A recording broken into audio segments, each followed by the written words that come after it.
Blackbeard versus Dragon. This is the battle that's been taking place in the background of the entire post-time skip era, as one of the more confounding acts in the series took place when the Blackbeard pirates decided to invade the Revolutionary Army headquarters of Baltigo. A confusing move, so we're going to answer why Blackbeard attacked, what he obtained from the island itself, and why Blackbeard is still actively hunting Dragon down to this very day. But this story starts, as all stories should, with a flamingo. When Doflamingo announced to the world that he would hold a tournament on Dressrosa, offering Ace's former devil fruit, the Mera no Mi, as a prize for the winner, he unknowingly set into motion a series of events that wouldn't just lead to his own downfall, also set up the Blackbeard pirates versus the Revolutionary Army, and even further down the line, this would determine which faction goes into the final war of One Piece with one extremely important advantage. Doflamingo, he was a smart man, but he definitely did not think this decision through all the way. His logic was to gather all sorts of strong people and turn them into toy slaves, but what actually ended up happening is Doflamingo attracts the attention and the wrath of almost every major faction on the planet. And Monkey D. Luffy was not the only person to enter the Corridor Coliseum under a poorly thought out pseudonym, as Jesus Burgess also entered the tournament, and his solution to the problem of anonymity was to shove a paper bag over his head, which I believe is from a grocery store called the Happy Store. And so Mr. Jesus Burgess signed up under the name Mr. Store. And this actually led to the first and currently only interaction post-time skip between Luffy and Blackbeard, where Blackbeard called Luffy on a snail phone just to gloat about Ace's death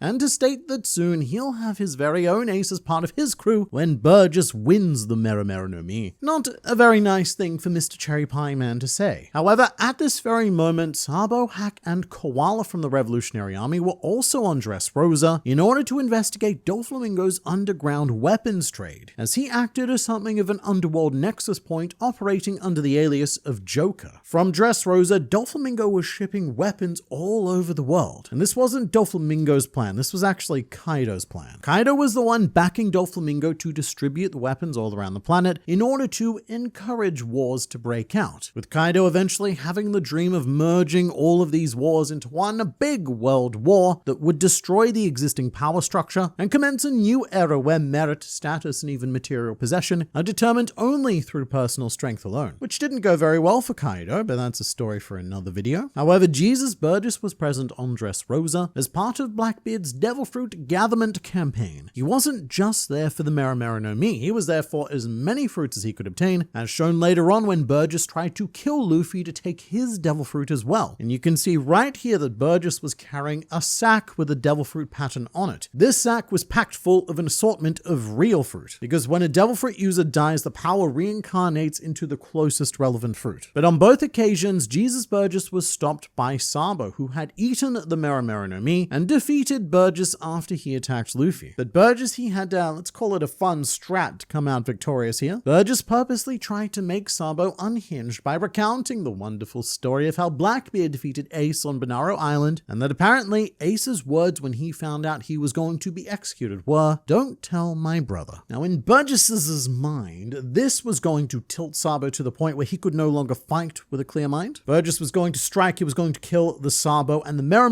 no Mi was going to respawn in Burgess's sack. However, what actually happened is that Sabo got a little bit angry, and he went no mercy on Mr. Burgess, burning him to within an inch of his life, which is why these days Jesus Burgess wears this metal mask over half of his face due to the amount of damage that Sabo did to him. And from this moment on, Burgess has had something of a grudge against Sabo. On one occasion, he's even referred to him as, quote, "that hateful Sabo." And it's like, mate, I wonder why Sabo hates you. Is it because you tried to kill his brother? Is it because your efforts did kill his other brother? Or is it because you accuse Sabo of being a terrible brother for not rocking up to stop the death of other brother? Probably a mixture of everything. But while Sabo's efforts here were much appreciated, this action is what would end up exposing the Revolutionary Army's base and leading to Blackbeard's attack, as Burgess may have failed to achieve his primary objective, but he fatefully stumbled his way into a much greater opportunity. Burgess was able to escape Dressrosa in the bilge of the Revolutionary Army vessel, which is this very claustrophobic compartment right here at the bottom of the ship above the keel, and it's a pretty great place to hide out because no one ever wants to be there. And in fact, it's such a great place to hide that Sabo even used the bilge of the Lucia Kingdom ship to escape after the Revolutionary Army's attack on Marijois, which, thinking about it, may genuinely be a trick that he picked up from Burgess as a result of this attack on Baltigo. However, Burgess came equipped with a Denden Mushi and a Vivia card. Eventually, the ship docked at Baltigo, and Burgess, he had no idea where he was because he'd spent most of the voyage unconscious. However, he was able to call the Blackbeard pirates and tell them to follow his Vivia card to the newly discovered Revolutionary Army headquarters of Baltigo. And what ensued from here was complete annihilation. The Blackbeard pirates attacked Baltigo immediately, resulting in its destruction, with the Marines and even Cypherpole arriving shortly after. Which is quite funny because a few hours before Blackbeard and Cypherpole arrived, Dragon stated, and I quote, "Cypherpole has been augmented in recent years. We must be vigilant." Turns out he was not, in fact, vigilant, as Jesus Burgess was bleeding out on Dragon's doorstep and summoning the apocalypse at that very moment. He spent too much time talking about vigilance and not enough time vigilancing. Look, I admit I have a bit of a bad habit of assuming the worst of Mr. Monkey D. Dragon, something that I should perhaps replace with a better habit of giving him the benefit of the doubt as he spends year after year looking east. But to look at other better alternatives, we also have the sponsor of this video, Fume. This is a Fume, and this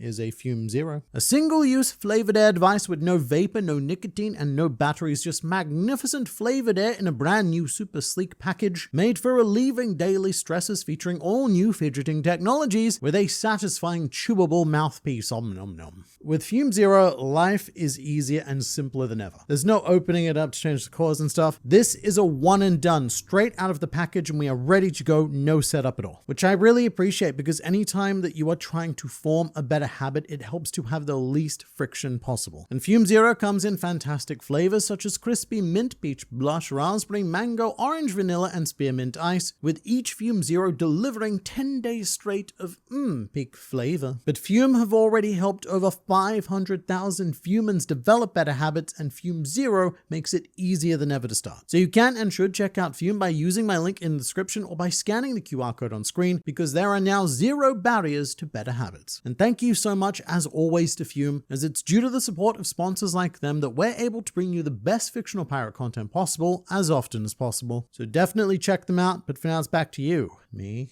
However, the Revolutionary Army were able to escape and relocate their operations to Momoiro Island, taking seemingly no casualties during the attack, which is rather impressive, and points to Dragon electing not to fight and instead to focus everything he could on a full retreat. Dragon likely did not fight, and he gave up Baltigo for several reasons. One, a lack of manpower. The Revolutionary Army commanders and their deputies were not on Baltigo to defend it, as right before the Blackbeard pirates attacked, we even see Dragon telling Koala to call an assembly of the revolutionary leaders. So this conflict effectively would have been Dragon and Sabo versus the full force of Blackbeard, his Titanic captains, and his fleet. Not a fight that the two of them could win alone. Secondly, even if they did have the manpower, and you know what, even if they could feasibly win, taking a fight against Blackbeard is still a bad choice. The goal of the Revolutionary Army is to bring down the world nobles, not to fight a war against an emperor of the sea. Plus, Dragon, he's not stupid. He knows that this battle took place off-screen. And off-screen Blackbeard, mate, he is an absolute menace to deal with. As the old saying goes, in an off-screen fight, always bet on Blackbeard. But thirdly, and you know what, I think most importantly, there is very little point in fighting to preserve a secret base that is no longer secret. Even if Dragon and the Revolutionary Army were able to successfully defend it, which would not have come without cost, staying on Baltigo was no longer an option, because the world government would summon the largest buster call in history to wipe it out as soon as they got word of its location, which they did pretty much immediately, and we'll discuss how or who from they got that information in a bit. But Baltigo had been the base of the Revolutionary Army for at least 14 years by this stage, and despite that, Dragon had almost certainly been planning on losing Baltigo for quite some time, which is why the operations were so smoothly transferred to Momoiro Island. However, what complicates this event is the presence of the world government. The Blackbeard pirates invaded Baltigo full force, and according to an article in the World Economic Journal, they were quickly followed by the Marines and Cypherpole arriving on the island, who discovered the location thanks to a quote anonymous source, and by the time they got there, the Blackbeard pirates had already leveled the settlement to the ground. And from my perspective, this anonymous source could only have been one of three people. The first, and perhaps most surprising, is Dragon himself. I think it's very possible that Dragon himself leaked the location of Baltigo once he knew it was lost, in an effort to bring the Marines and Cypherpole into conflict with the Blackbeard pirates. It's very clever war tactics to use our disaster as an opportunity to have the Blackbeard pirates weaken the true enemy of the Revolutionary Army. However, it's also possible that Blackbeard was the one who leaked the location of Baltigo after he discovered it in an effort to gain favor with the world government, since Blackbeard is currently lobbying them to make Hachinosu an officially world government recognized kingdom. This to me feels like a less likely option, because in that case surely it wouldn't have been an anonymous source. Blackbeard would have wanted them to know it was him. But also, this is Blackbeard, and sometimes his motivations and master plans are quite difficult to hold to reason until they play out in full. However, the final and perhaps most likely candidate I would suggest is Mr. Big News Morgans. In chapter 1159, a young Big News Morgans intercepted information about the God Valley incident and used it to extort the world government for a sum of money that likely allowed Morgans to invest in building his news empire. So Morgans intercepts this communication with Blackbeard's fleet. He learns that there is big news happening, but no one is gonna know about this news unless the world government gets involved. And that is how Morgans got this wonderful picture of Baltigo in ruin from the marine photographers, because Blackbeard, to the best of my knowledge, does not have a dedicated photography unit. But whoever the leaker was, their actions are quite easy to justify. What is much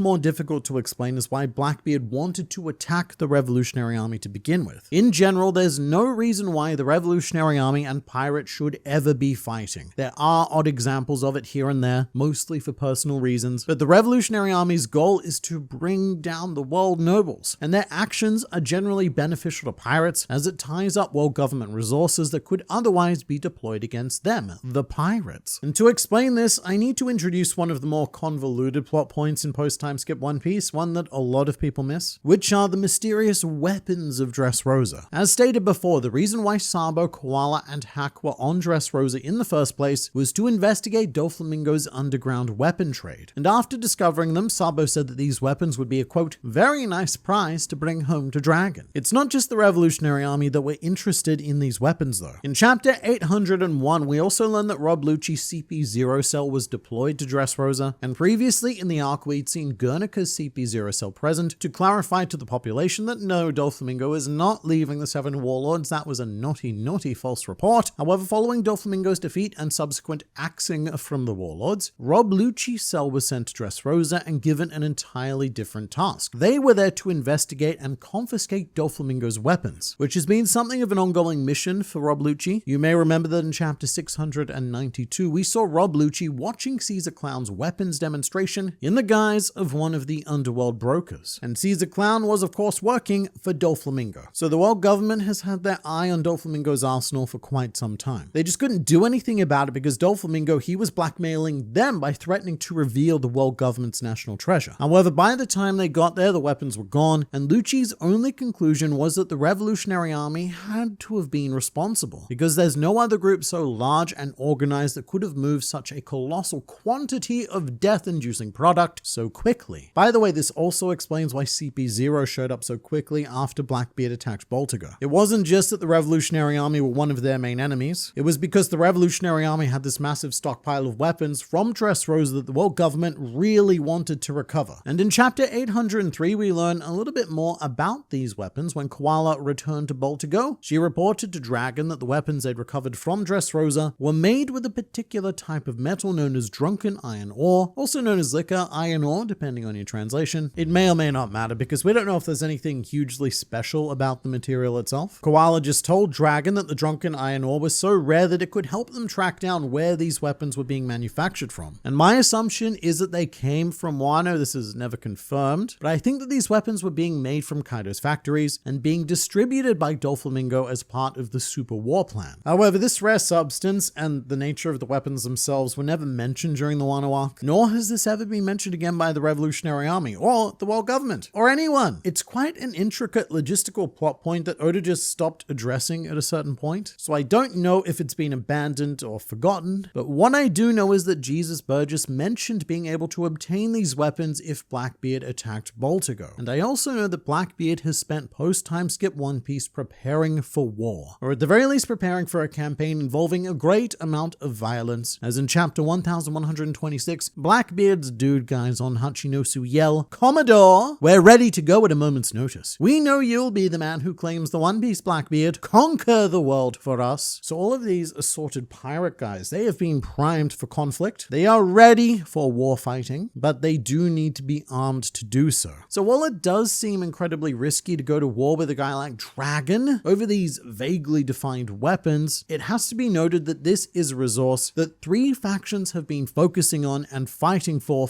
a large part of post-time skip One Piece. And we know that allegedly there's enough of these weapons to be supplying an untold amount of countries all over the world simultaneously. And very sneakily, we learned that in order to obtain these weapons, kingdoms were disguising their merchant ships as pirate ships, which initially sounds like a terrible idea because it makes them a target of the world government, but that's probably a much better outcome than an official vessel being caught trading weapons. That is the kind of stuff that could put your kingdom in a state of non-existence. And I will also say that we have no idea where these weapons ended up. So many of them, and we don't know where they are. We don't know if, say, Dragon was able to successfully escape with them, or if they fell into the hands of Blackbeard, or even if Blackbeard was forced to abandon them himself when Cypherpole and the Marines arrived on the island, and now they're with the world government. We have no idea, but someone has them, and they may or may not become massively important in the future, because Oda has dedicated so much time to this plot that we just haven't heard about since. However, not to be deceived, the Revolutionary Army's true goal on Dressrosa wasn't just to obtain the weapons. In fact, that's something that they accidentally stumbled into. Their primary goal on the island was intel. They needed to discover who Doflamingo was selling them to. At the end of Dressrosa, Rob Lucci mentioned not being able to find, quote, the list. And, quote, the list was actually obtained by Koala, and it contained Doflamingo's clients. So assumedly the Revolutionary Army have some sort of plan involving these nations that the world government also needed to know, but it has yet to be revealed to the public, and I would like to put out an emphatic call for the Dofi client list to be released in full. However, there is another however, because Blackbeard, he doesn't just have plans with the weapons, he also has business directly with Dragon himself. When Burgess calls from Baltigo, he says, "This is where you'll find Dragon." If it was all about resources, then who cares about Dragon? In fact, it would make it so much easier if Dragon wasn't there. And so one idea here is that Blackbeard is actually after Dragon's Devil Fruit, and it forms part of his master plan. That or Dragon's Fruit is just so powerful that Blackbeard cannot refuse the opportunity to take it. Secondly, though, it has been a popular idea for quite some time to suggest that Dragon may be the man marked by flames, meaning that he has the final road poneglyph. And I will say that Dragon, at the time of this recording, is the character who most fits the description of the man marked by flames. His vessel, the Wind Grandma, is a pitch black ship, and Dragon can use weather powers to potentially create whirlpools, which would make finding Dragon an integral element in cooking the recipe to conjure Laugh Tale and to become